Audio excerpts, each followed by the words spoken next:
Welcome to our YouTube channel study with Satyendra Singh. दोस्तों, आज के वीडियो में हम बात करने वाले हैं ज्योग्राफी का एक इम्पॉर्टेंट टॉपिक, जिसमें हम बात करेंगे कि उपसौर और अपसौर क्या होता है, इन दोनों में क्या अंतर है। काफ़ी इम्पॉर्टेंट टॉपिक है, इनसे कुछ क्वेश्चन एग्जाम में अक्सर पूछे जाते हैं। तो चलिए हम अच्छे से डिटेल में डिस्कस करते हैं उपसौर और अपसौर क्या होता है। दोस्तों, जो हमारा उपसौर और अपसौर है, ये पृथ्वी और सूर्य के संबंधित एक क्वेश्चन है। इसमें क्या होता है कि आप लोगों ने आपको पता होगा कि जो पृथ्वी है वो सूर्य के चारों ओर चक्कर लगाती है। तो जो पृथ्वी है अपनी जो सूर्य के चारों ओर चक्कर लगाती है वो 365 दिनों में लगभग पूरा करती है, आप लोगों को पता है। और आपको पता होगा कि जो सूर्य है और उसकी जो पृथ्वी से औसत दूरी, औसत हम अभी इसलिए करें क्योंकि कहीं पर पृथ्वी से सूर्य की दूरी कम होती है, कहीं पर ज़्यादा होती है। आप लोगों को पता होगा कि जो पृथ्वी और सूर्य, जो पृथ्वी जो है सूर्य के चारों ओर दीर्घ वृत्ताकार चक्कर लगाती है। आप लोगों ने देखा होगा ऐसे चक्कर लगाती है अंडाकार में, ठीक है। तो कहीं पर दूरी कम भी होती है, कहीं पर ज़्यादा होती है। तो अगर उसका एवरेज निकाला जाए, औसत निकाला जाए, तो वो दूरी जो आएगी आपकी 14.96 करोड़ किलोमीटर के आसपास आएगी। तो पृथ्वी और सूर्य के बीच की औसत दूरी कितनी होती है दोस्तों? तो 14.96 करोड़ होती है। और एक चक्कर या अपना जो सूर्य का जो लगाती है पृथ्वी 365 दिनों में लगाती है। अब यही बात यहाँ पे लिखी कि जब पृथ्वी जो सूर्य का चक्कर लगा रही होती है तो इनके बीच की जो दूरी होती है कहीं पर घट जाती है और कहीं कहीं पर बढ़ जाती है।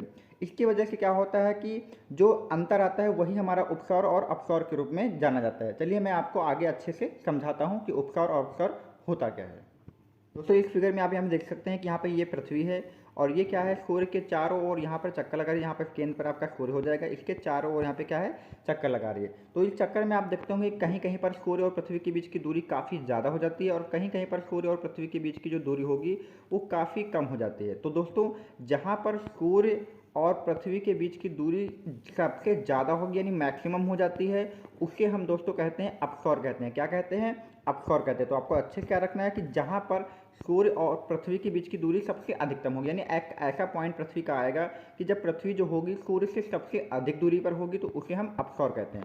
और यह घटना कब होती है? तो यह घटना लगभग आपकी 4 जुलाई के आसपास होती है। तो ध्यान रखना है, पेपर में पूछा जाएगा कि सौर जो अपसौर की जो घटना है वो कब होती है, तो आपको ध्यान रखना है कब होती है। तो 4 जुलाई को आपकी अपसौर की घटना होती है। और अपसौर के टाइम पर जब सूर्य और पृथ्वी के बीच की जो दूरी होती है वो कितनी होती है? तो 15.2 करोड़ के आसपास होती है। ध्यान रखना है 15.2 किलोमीटर होती है करोड़ में, ठीक है। इसके बाद जब सूर्य और पृथ्वी के बीच ऐसा पॉइंट आएगा कि इनके बीच की दूरी सबसे कम होगी। यहाँ पे देखिए ये वाला पॉइंट, ये सूर्य रहा और ये रही पृथ्वी।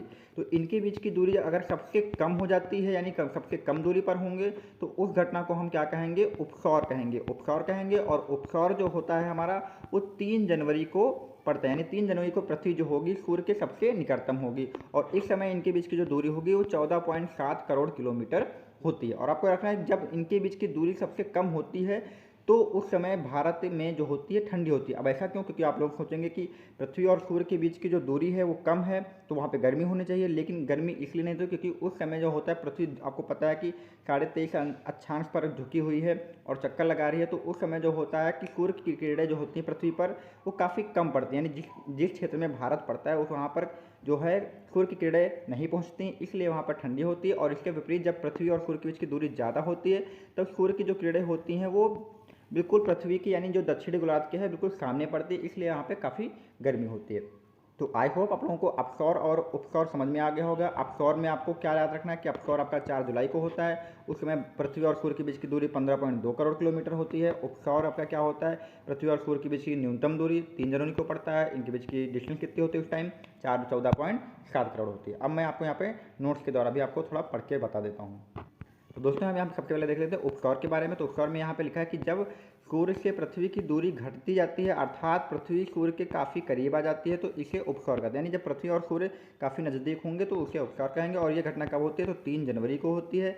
इस समय सूर्य से पृथ्वी बिल्कुल पास में होती, इस समय भारत में कड़ाके की ठंड होती। मैंने कहा था कि आपकी जो पृथ्वी होगी सूर्य के बहुत पास होगी, तो ये मत समझना कि गर्मी होगी, उस समय क्या होगी? ठंड होगी। अब बात हम यहाँ पे देखते हैं अपसौर की बात कर लेते हैं। तो अपसौर क्या होता है? तो जब सूर्य से पृथ्वी की दूरी बढ़ जाती है तो इसे हम अपसौर कहते हैं। और अपसौर कब होता है आपका? यहाँ पे 4 जुलाई को होता है, ये याद रखना है। इस समय सूर्य से पृथ्वी की काफ़ी दूरी होती है, लेकिन हमारे यहाँ भारत में काफ़ी गर्मी पड़ती है क्योंकि सूर्य की किरणें क्या होती हैं भारत पर?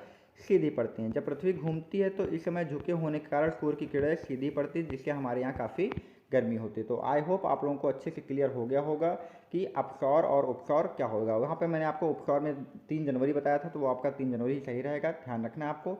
आई होप आप लोगों को ये वीडियो अच्छे से क्लियर हो गया होगा। अगर वीडियो पसंद है तो चैनल को लाइक सब्सक्राइब और दोस्तों में शेयर करें।